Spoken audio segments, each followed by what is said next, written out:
For decades, the rift between Robbie Robertson and Levon Helm was cited as one of the most painful and enduring feuds in rock history. They weren't just bandmates, they were the architectural heart of the band. They shared stages, shadows, and the weight of a generation's expectations.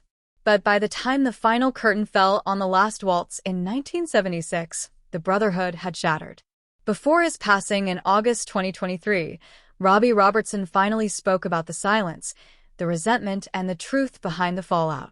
Today, on Royal Time of Hollywood, we explore the bond that created masterpieces and the bitterness that outlasted them. The foundation, from the Hawks to the band. The story didn't start with lawyers or royalties. It started in the humid clubs of the late 1950s. Before they were legends, they were the Hawks, a relentless backing band for rockabilly wildman Ronnie Hawkins. Levon Helm, the soulful drummer from Arkansas, was the first to join.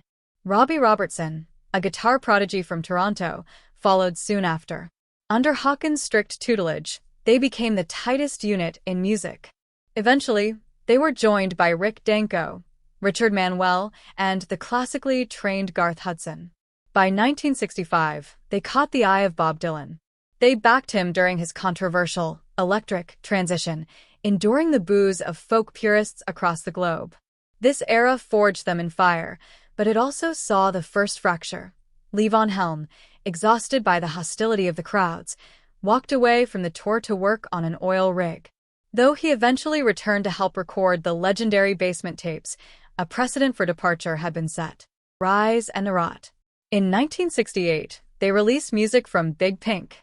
The world was stunned by their weathered, honest sound. But as the spotlight intensified, the internal balance shifted.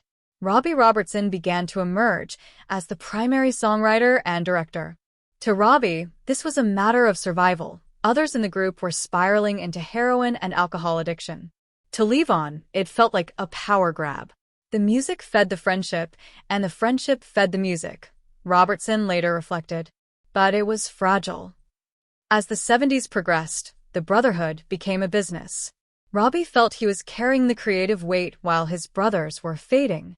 Levon felt Robbie was stealing the soul of the band by claiming songwriting credits that Levon believed belonged to the collective. Is the Last Waltz a final straw? By 1976, Robbie Robertson was done. He felt the road was literally killing them. He conceived The Last Waltz, a star-studded farewell concert filmed by Martin Scorsese. While history remembers it as the greatest concert film ever made, Levon Helm remembered it as a betrayal. In his autobiography, This Wheel's on Fire, Levon claimed the breakup was forced upon the band by Robbie. He loathed the film, feeling it was edited to make Robbie look like the leader while relegating the others to supporting roles. After the lights went out at Winterland, the original five barely spoke. The silence hardened into a decades-long Cold War. Is the human cost, addiction, and loss. The feud was exacerbated by tragedy. Richard Manuel took his own life in 1986, and Rick Danko passed away in 1999. Through it all, Levon's bitterness toward Robbie only grew. He blamed Robbie for the band's financial struggles and the loss of their creative spark. Robertson, however, refused to use the word feud. To him, it was a tragedy of circumstance. He watched as addiction hollowed out his friends, noting that reliability had vanished. He stayed away from funerals if he knew his presence would cause Levon pain, yet he maintained that he never stopped loving the man he called his big brother. The final meeting. In 2012, as Levon Helm lay dying of throat cancer in a New York hospital, Robbie Robertson did something many thought impossible. He went to see him. Robbie sat by Levon's bed, holding his hand.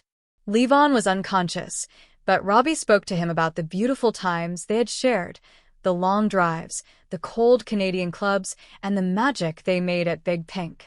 I made it clear that the love had never truly disappeared, Robbie said. Levon passed away on April 19, 2012. Robbie followed him 11 years later, passing away on August 9, 2023, after his own battle with cancer. A legacy of complexity. Even in death, the drama surrounding Robbie Robertson hasn't fully settled. In May 2024, his children filed a lawsuit against his second wife, Janet Zuccarini, alleging elder abuse and undue influence regarding his estate.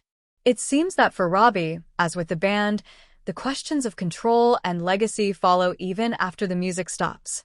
The truth of the fallout. The feud wasn't about a single argument. It was a collision between two different philosophies.